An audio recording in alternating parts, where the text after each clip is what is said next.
ഇന്നിവിടെ school innovation മാരത്തോണിന്റെ ഭാഗമായി ഒരു വർക്കിംഗ് മോഡലുമായാണ് വന്നിരിക്കുന്നത്. ഞങ്ങളുടെ ഈ വർക്കിംഗ് മോഡലിന്റെ പേരാണ് ബോർവെൽ ലിഫ്റ്റിംഗ് ഡിവൈസ് അല്ലെങ്കിൽ ഉപകരണം. നമ്മുടെ മിക്ക വീടുകളിലും കിണറിനോടൊപ്പം കുഴൽ കിണറുകളും ഉണ്ട്. അതിലെ മോട്ടോർ കേടുവന്നാൽ അത് റിപ്പയർ ചെയ്യണമെങ്കിൽ നമുക്കത് എടുക്കണം. ആ മോട്ടറിനെ കയറ്റാൻ വേണ്ടി 4 അല്ലെങ്കിൽ 5 പേരുടെ സഹായം വേണം.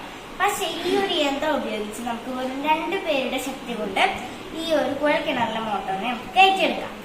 അപ്പോൾ എങ്ങനെയാണ് ഈ ഒരു യന്ത്രം നിർമ്മിക്കുന്നതെന്ന് നോക്കാം. 2 ഇരുമ്പ് പൈപ്പുകളെ കോൺ രീതിയിൽ ബന്ധിപ്പിക്കുക. അതിന്റെ അറ്റത്ത് ഇതുപോലെയുള്ള 2 എണ്ണം നമുക്ക് ആവശ്യമുണ്ട്. ഇതിന്റെ അറ്റത്തായി ഒരു ക്ലാമ്പ് പിടിപ്പിക്കുക. ഈ ക്ലാമ്പിലൂടെ ഒരു ഇരുമ്പ് പൈപ്പ് കൂടി കയറ്റിയതിനു ശേഷം അതിൽ റോളർ അല്ലെങ്കിൽ ചക്രം വെക്കുക. എന്നിട്ട് ഈ ചക്രത്തിൽ കുറച്ച് ആവശ്യത്തിന് ഹാൻഡിൽസ് പിടിപ്പിച്ച് തിരിക്കുമ്പോഴാണ് നമ്മുടെ ഈ ഒരു മോട്ടോർ കയറി വരുന്നത്. ഇനി നമുക്ക് ഈ കയറി വന്ന മോട്ടോറിനെ നിർത്താൻ വേണ്ടി ഇവിടെ ഒരു സ്റ്റോപ്പർ കൂടി ഘടിപ്പിക്കാം.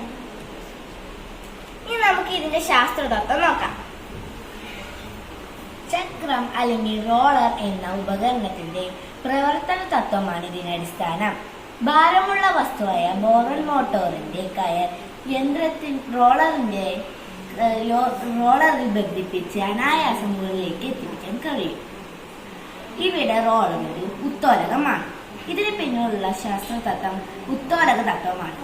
ഇനി ഇതെങ്ങനെ പ്രവർത്തിപ്പിക്കുന്നുവെന്ന് നോക്കാം. നമുക്ക് കയറ്റാനുള്ള മോട്ടോറിന്റെ കയർ റോളറിലേക്ക് ബന്ധിപ്പിച്ച് യന്ത്രത്തിന്റെ ഹാൻഡിൽ തിരിച്ചാലാണ് മോട്ടോർ മുകളിലേക്ക് എത്തുന്നത്. ഇങ്ങനെ മുകളിലേക്ക് എത്തിയ മോട്ടോറിനെ നിർത്താൻ ഇവിടെ ഘടിപ്പിച്ചിരിക്കുന്ന സ്റ്റോപ്പർ ഉപയോഗിച്ചാൽ മതി. ഇങ്ങനെ ഗുണകരമായ കാര്യങ്ങൾ നോക്കാം. മോട്ടോർ ഇറക്കുന്നതിന് മുമ്പ് നമ്മൾ കയർ കെട്ടിയത് ശ്രദ്ധിക്കണം. വൈദ്യുതി ഈ യന്ത്രത്തിന് ആവശ്യമില്ല. മോട്ടോറിന്റെ ചക്രത്തിന്റെ വലുപ്പം കൂടുന്നതിനനുസരിച്ച് നമുക്ക് ഈ മോട്ടോറിന്റെ എളുപ്പത്തിൽ കയറ്റാൻ സാധിക്കുന്നതാണ്. 4 പേർ ചെയ്യുന്ന ജോലി നമുക്ക് ഈ യന്ത്രം കൊണ്ട് എളുപ്പത്തിൽ 2 പേരായി ചെയ്യാൻ സാധിക്കുന്നതാണ്.